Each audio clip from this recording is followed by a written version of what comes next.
안녕하세요. 한혜솔입니다. 7월 30일 브리핑 바로 시작하겠습니다. 현재 시각 오후 1시 37분 지나고 있고요. 국내 시황부터 체크하고 가겠습니다. 먼저 코스피 지수입니다. 오늘도 역시나 상승세로 출발을 했습니다. 미 연준이 제로금리를 유지하면서 지속적인 경기 부양 의지를 내비친 덕분인 듯 하고요. 어제 대비해서 0.5%대 오르면서 2275선으로 시작해서 장 초반에 2281선까지 찍었는데 아쉽게 바로 하락 전환을 했습니다.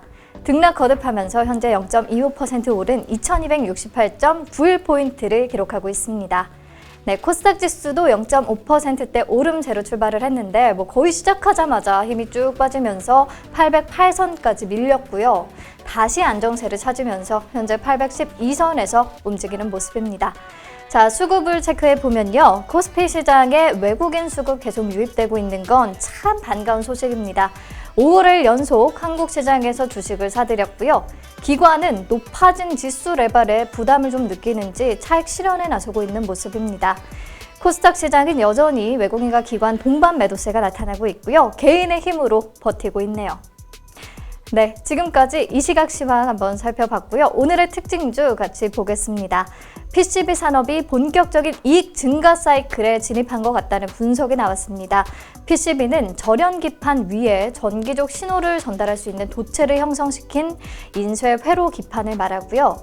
전기가 좀 흘러야 하는 거의 대부분의 전자기기에 사용됩니다. 이 PCB 선도 업체들의 기판 수익성이 이미 15% 안팎으로 상승을 했고요. 특히 어제 장마감 후에 실적을 발표한 심택은 2분기 어닝 서프라이즈를 기록한 것으로 알려졌는데요. 매출도 전년 동기 대비해서 38%나 증가했고요. 영업이익은 흑자 전환에 성공하면서 컨센서스의 57%를 상회했습니다.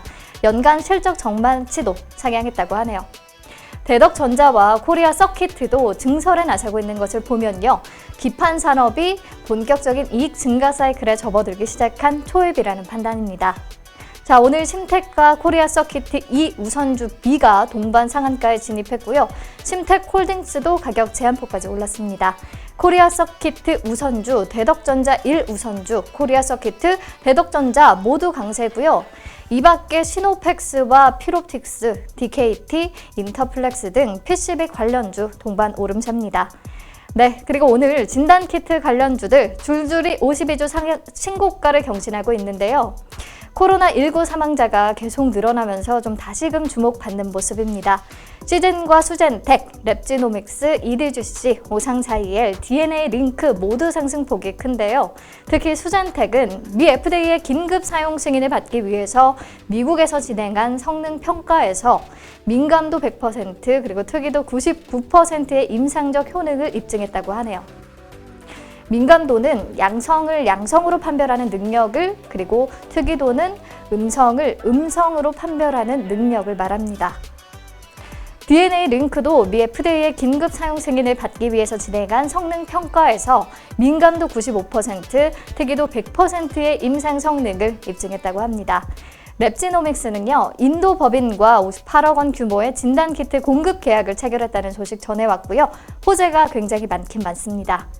네, 다음으로 최근 자동차 대표주들 흐름이 굉장히 좋죠. 상반기 글로벌 자동차 시장은 전년 동기 대비해서 부진했음에도 불구하고 한국은 유일하게 신차 판매가 증가한 것으로 나타났고요. 또 지난 28일 기아차가 신형 카니발 4세대 사전 계약에 돌입했는데 단 하루 만에 23,006대를 판매하면서 사전 계약 첫날 판매 대수 기록을 경신했다고 합니다. 하반기에도 차별적인 성장이 좀 계속될 것이라는 기대감을 키우고 있고요. 현대차 정의선 부회장이 또 글로벌 전기차 1위를 선언했다는 점에서 전기차 부분에 대한 기대감도 굉장히 커집니다. 기아차, 특히 외국인과 기관의 5거래일 연속 동반 매수세 유입되고 있고요. 오늘 현대차와 만도, 현대위아 등 대표주들 모두 상승세를 기록하는 모습입니다. 네, 다음은 반도체 관련주인데요. 삼성전자가 오늘 2분기 영업이익 8조를 넘기면서 깜짝 실적을 발표하기도 했고, 또 평택에 반도체 공장을 추가 착공한다는 소식도 들려왔고, 간밤에 뉴욕 증시에서 필라델피아 반도체 지수가 2.23%나 급등세를 보이기도 했고, 또 일본의 수출 규제 조치에 대한 WTO의 패널 설치로 분쟁 해결 절차에 돌입한 것까지 이렇게 여러 가지 좀 이슈가 겹치면서 SNS텍과 FST, 회성DS, DNF, 네페스, SK 머티리얼즈, 동진세미캠 등 반도체 재료와 부품 관련주들 강세를 나타내는 모습입니다. 네, 그럼 여기까지 특징도 짚어보고요. 오늘의 키워드 한번 만나볼까요? LG화학, CATL 제치고 상하이 GM의 배터리 공급. 어제에 이어서 오늘도 2차전지 배터리 관련 얘기를 하게 됐는데요. 지겹더라도 좋은 소식이라서 같이 공유하고 싶더라고요. LG화학이 높은 중국 콧대를 꺾고 중국에서 출시하는 전기차 모델에 배터리를 공급합니다. 미국 제너럴모터스 GM과 또 중국 상하이 자동차 SAIC, 울링의 합장사인 상하이 GM이 중국에서 처음으로 순수 전기차 뷰익 벨리 7을 출시하는데요. 지금 보고 계신 그림 속 차가 바로 그 주인공입니다. 이 전기차에 LG화학의 새로운 모듈식 고성능 55.6kWh 배터리가 탑재됐습니다. 1회 충전으로 500km의 안정적인 주행이 가능하고요.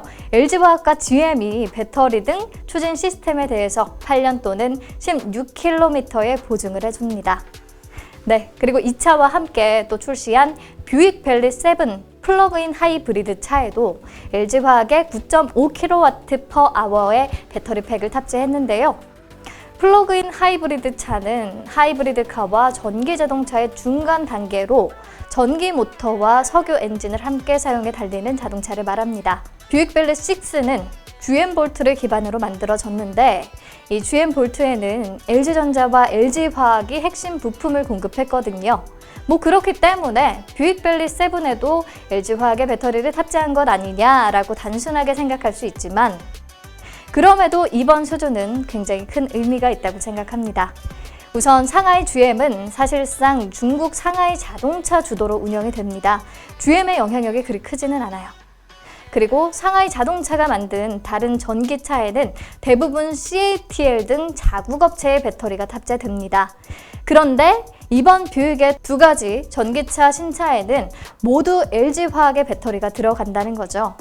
다들 아시잖아요. 중국은 강력한 보조금 정책을 써가면서 철저한 자국 보호주의로 배터리 사업을 급속도로 키워왔고요.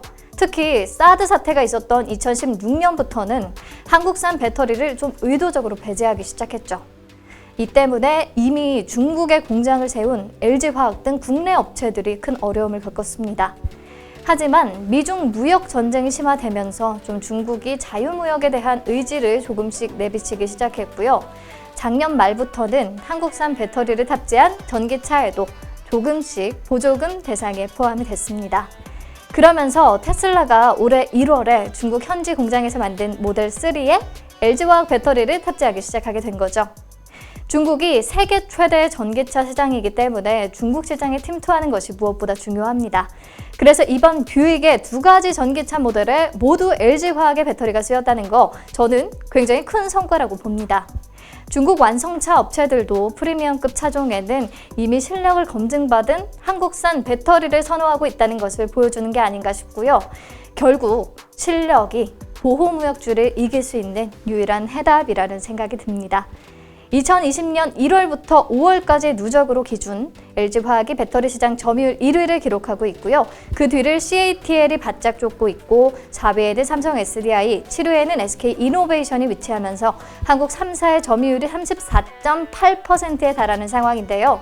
이렇게 두터운 벽이 있는 중국 시장에도 진출할 수 있다는 가능성을 계속 보여주고 있어서 앞으로 이 점유율들을 더 높여갈 수 있지 않을까 긍정적인 기대를 하게 됩니다. 네, 오늘 브리핑은 여기서 마치겠습니다. 내일 다시 만나요.